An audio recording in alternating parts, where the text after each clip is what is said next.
Bună ziua, dragi colmofili! Ne aflăm azi în Mehedinți, la unul dintre cei mai cunoscuți colmofili din zonă, domnul Aurel Cosma, un iubitor, așa cum am spus, al categoriei maraton. Ce mai faceți? Cum mai sunteți? Cum vă pregătiți de sezonul ăsta care ne bate la ușă? Ei, în primul rând vreau să vă salut pe amândoi și în special pe tine, Claudiu, că tu ai luat legătura cu mine. Mă bucur că sunteți azi la mine în izvorul Bârzii. Ce să fac, sunt foarte bine. Porumbeii sunt de vreo 2 săptămâni afară din nou. Încet, încet intrăm în program. Ne pregătim pentru un nou sezon, 2023. După cum spuneam, mai înainte ne-am mutat de anul trecut pe ruta de vest și am avut anul trecut surprize, ca să zic, neplăcute. Acum anul ăsta încercăm să vedem, să scăpăm de surprize neplăcute, să le transformăm în surprize plăcute, dar să vedem. Da, bănuiesc că nu e ușor. Orice schimbare mică vedem la porumbei că e semnificativă, dar păi... Categoric. Problema e că la noi s-a văzut la nivel de asociație, la nivel de întreagă suflare colmofil din Mehedinți, toți am avut de suferit, toți am fost un pic, în mare parte, dezamăgiți, dar asta e. Mergem înainte. Și cum v-ați propus să întâmpinați sezonul ăsta? Ce vreți să faceți diferit? Sau vreți să mergeți cu aceeași... În primul rând, la discuții cu o parte din colegii noștri, la întâlniri pe care le avem și noi aici în zona noastră, aș putea spune că ne întâlnim chiar toți, pe unii crescători poate nu interesează, anumite discuții sau sunt mai secretoși, ca să zic așa. Am ajuns la concluzia că încercăm anul ăsta să izburăm la natural. Când zburam pe ruta de est, eu mergeam pe metoda văduvie, total, și s-a dovedit că pentru noi, o mare parte din crescătorii care aplicam metoda văduviei erau și rezultate foarte bune. Și de anul ăsta m-am înțeles cu băieții, am discutat și încercăm să zburăm la natural, să vedem ce se întâmplă, pentru că anul trecut eu zburând văduvie, n-am reușit să înțeleg nimic, porumbei erau foarte derutați, agitați. Acum să vedem ce rezolvăm anul acesta. Da. Să ne întoarcem puțin la prezentarea dumneavoastră. Mi-a spus că, sau din câte am și văzut, că prima dată când mă întâlnesc cu dumneavoastră, ați crescut aici o familie de porumbei de maraton. Cum a început tot asta? Cu ce linii de porumbei? Cu ce... Da. În primul rând, aici să zic așa, mă numesc Cosma Aurel, am 53 de ani. Locuiesc în turnul Severin, crescătorii am la izvorul Bârzii, la 11 km de Severin. Porumbei m-am apucat mai serios din 2012, ca să zic așa. Porumbeii sunt aduși de bunul meu prieten Mustață Daniel, din Franța, de la Moulin Rouge. În mare parte la mine crescătorii se regăsesc 2 linii, porumbei Brocamp și Battenburg. Mai am ceva sânge Leimester. Și de acolo am început să lucrez din porumbei aduși de acolo și în general ăsta e sângele care l-am în crescătorie. Predomină Brocamp, Battenburg și foarte puțin, undeva să zic, un 20% am și ceva Leimester. Am înțeles. Și cât de des aduceți porumbei noi? Sau nu prea insistați cu asta? Sincer să fiu, nu prea insist, caut să lucrez cu porumbeii mei, să încerc să fac o linie, să-i lucrez eu, să-mi creez porumbei, să scot calitate, să scot maximul din ei, dar mutându-ne pe vest, după cum spuneam mai înainte, cred că ar fi cazul să încerc de anul ăsta să încerc să aduc ceva linii de porumbei, în special zburați pe zona de vest, pentru că cei care zbor din 2012 doar pe ruta de est și porumbeii sunt foarte, nu că-s diferiți, dar s-au comportat foarte, foarte neplăcut, ca să zic așa. Da. Cum arată la dumneavoastră o săptămână înainte de un concurs important? Cum îi pregătiți, cum îi motivați și la ce distanță îi duceți, dacă îi duceți, cum îi antrenați în jurul casei? În primul rând, la mine de bază sunt antrenamente, cum spuneam și în interviul anterior. Antrenamentele sunt în jurul casei, deoarece eu nu prea am timp să ne stând aici, ne locuind cu ei la adresa aici la izvorul Bârzii. Mă ajută mama foarte mult îmi scoate masculii, după care îmi pune masculii pe compartiment, scoate femelele și cu o zi înainte, sau dacă îmbarcările de maraton se realizează seara, în ziua înainte de îmbarcare sau chiar cu o seară înainte de îmbarcare, încerc să mă duc cu ambele sexe la antrenamente și fac antrenament de genul, dau drumul o zi la Lada cu masculi să găsească femele mascule acasă sau dau drumul la femele să găsească mascule acasă. După aceea urmează îmbarcarea pentru maraton și eu am observat că le prinde bine acest tip de antrenament.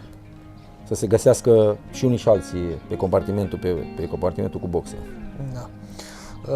Chiar înainte vorbeam de două produse care vi s-au părut că au adus un aport semnificativ detox cu Biotix.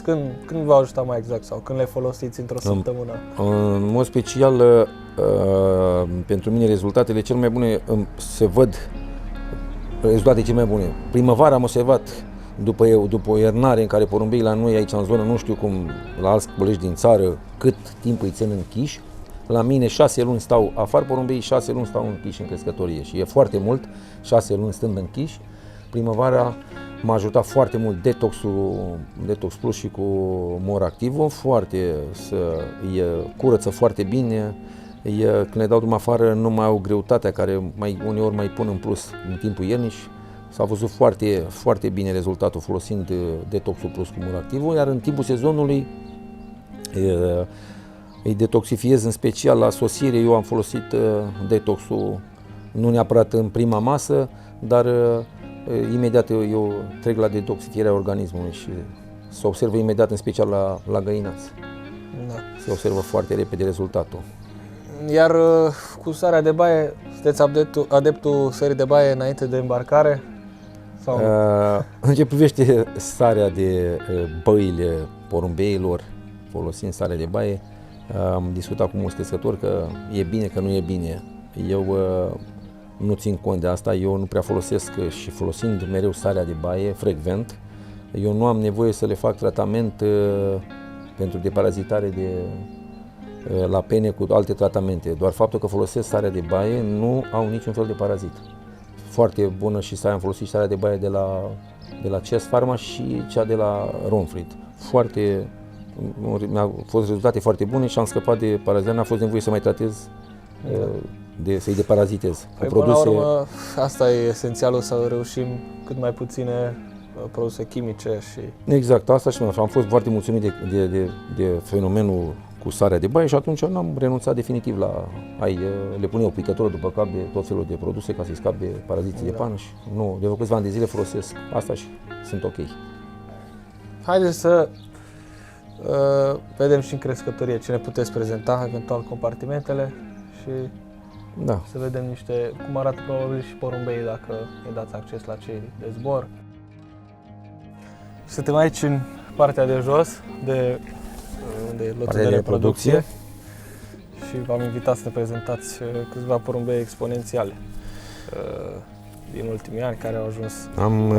Am un mascul de 2019 303 254 de 2019 care până anul trecut a fost la lotul de zbor. Un porumbel care la vârsta de 1 an de zile face normă de azi maraton cu etapă de 1230 de kilometri, iar la 2 ani de zile îmi reușește performanța de a face palmares azi maraton, încheind cu etapă de 1200 de kilometri, deci practic are palmares 2 ani, la vârsta de 2 ani are palmares azi maraton cu 2 etape de peste 1200 de kilometri. Mutându-ne pe rota de vest, am hotărât să-l cobor la matcă, să reproduc, mi-a părut un porumbel cu o ambiție deosebită și am vrut să-l opresc, să nu-l risc, să-l pierd pe munte și să am un porumbel care pe mine m-a convins că își merită locul în crescătorie, reușind la vârsta de 1 an de zile să claseze 3 etape de maraton, dintre care una de 1200, iar anul următor îmi face normă palmares azi maraton, tot cu 1200 km. În principiu, la mine la matcă, porumbeii mei care au norma azi maraton, nu este niciun porumbel cu norma azi maraton cu 900, 900 și 1000. Deci la mine au mers 930, prima etapă, 1100 și 1200. Deci practic toți porumbeii care au azi maraton, toți au etapă de 1200 zburată. Și am hotărât, mutându-mă cum spuneam, să-l cobor la compartimentul de matcă și de anul ăsta am început să reproduc. Probabil decizia cea mai înțeleaptă. Și că riscam să-l pierd. Așa, și acum să mai prezentăm o fiică din campioana Mehedințului, campioana zonei Olteniei, la azi maraton, palmares 3 ani. Femeia respectivă a plecat de la mine din crescătorie și în momentul înainte de a pleca am reușit să scot această femelă pe care am pus-o direct la matcă. Maică sa având palmares 3 ani, azi maraton, la Mehedinț a fost numai pe locurile 1, 2 și 3 și, după cum spuneam, pe zona Olteniei, locul 1, azi maraton, palmares 3 ani și locul 2, maraton, palmares pe zona Olteniei, tot ocupat tot de mama ei, de femeia 23-19-35, o femeie deosebită care nu mai e la mine crescătorie, la un prieten la mine din Severin. Și aceasta este o femeluță pe care eu am vrut să o opresc la compartimentul de reproducție și să sperăm că ne va duce aceleași satisfacții ca și mama ei. Super porumbei. Grit, ce le dați? De la găleată din aia, tot la Ronfrid.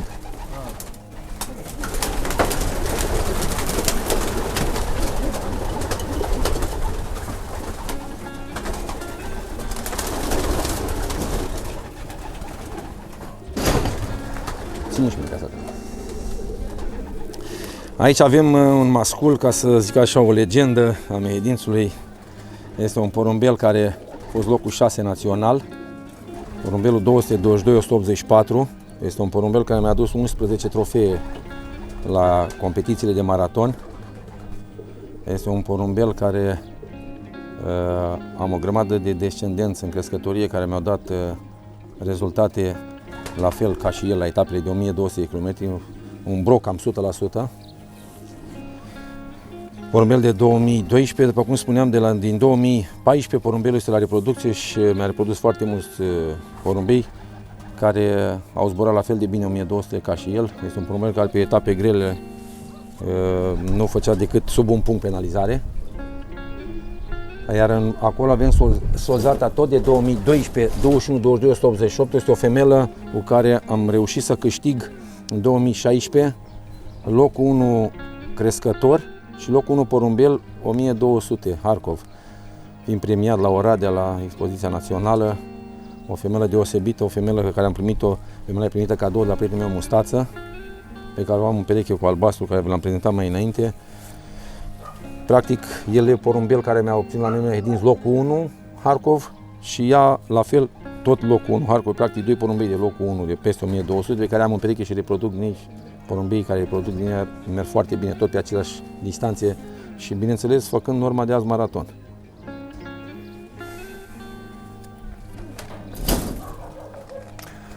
Mergem și sus? Urcăm și până sus să vedem. Sigur, câțiva prezentăm un pic și crescătoria sus.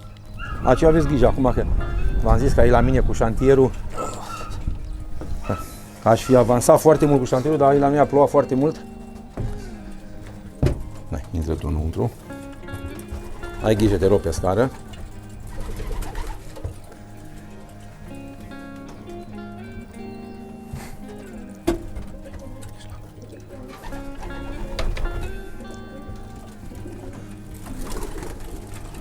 Aici avem compartimentul de pentru mascul, în momentul când jucam văduvie pe compartimentul de boxe aici, obișnuiam să țin masculii. Acum, începând de anul ăsta, după cum spuneam, o să încerc să joc la natural. Eu încep un număr de 45 de porumbei cam în fiecare an, nu depășesc. Anul ăsta am un pic mai mult pentru că anul trecut am oprit după prima etapă de fond. Anul ăsta am undeva 53-54 de porumbei la locul de zbor. Vreți să ne arătați vreunul mai în care aveți încredere? Așa, care îmi pun mari speranțe.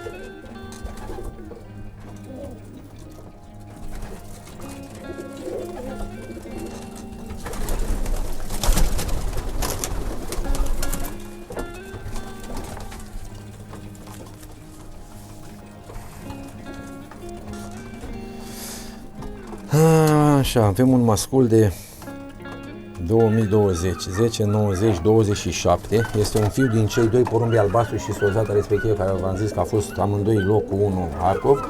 Un porumbel care anul ăsta sper să mă facă fericit. Și e porumbei care i-am zburat și anul trecut, dar, după cum am spus, am oprit după prima etapă de fond.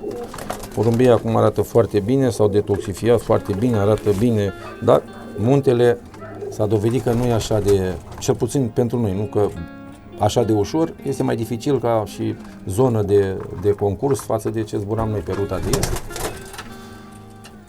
Și de anul ăsta, după cum spuneam, încerc să-i joc la natural ca să vedem și cum răspunde, pentru că la Văduvie, anul trecut, zburându-i la Văduvie, nu au apărut rezultatele scontate. Da. Așa ce pot să vă spun, majoritatea porumbeilor la lotul de zbor acum sunt tineri, pe toți porumbeii care am zburat până în 2021 pe ruta de est, o parte din ei am coborât la compartimentul de reproducție și în special aici am oprit numai doar 20, 21, 22 și 21 și 22, atât. Am porumbei 2 ani de zile care practic n-au apucat anul trecut, au gustat foarte puțin din munte. Anul ăsta o luăm de la capăt, încercăm să-i învățăm pe ruta de vest, să vedem rezultatele. Da. Ce putem să spunem decât succes. Mulțumesc. Sperăm ca anul ăsta să fie cu rezultate mult mai bune, așa cum vă așteptați. Și îi salutăm pe toți cei care ne-au urmărit. Sperăm la anul să vă vizităm și să ne puteți arăta și trofeele pentru anul ăsta. Și stați aproape, urmează și alte interviuri pe canalul nostru. Vă mulțumim încă o dată și eu mulțumesc de vizită și îmi pare rău că anul trecut n-am reușit să fac mai lucruri, dar asta e. Cu toții învățăm. Da, este o competiție, trebuie să mergem înainte, nu toți suntem, trebuie să ne bucurăm de fiecare etapă în parte, în fiecare an apar alți crescători, asta e, noi mergem înainte, vedem ce putem face și anul ăsta și să sperăm că rezultatele încep să apară. Mulțumesc frumos încă o dată de vizită și mă bucur că ați reușit să ajungeți la mine. Și salutăm pe toți cei care ne urmăresc. Și eu salut toți colegii cu ocazia asta și le doresc un an nou și cu rezultate din ce în ce mai bune și să sperăm că ne dispare încet dezamăgirea, că practic dezamăgirea e cam generală.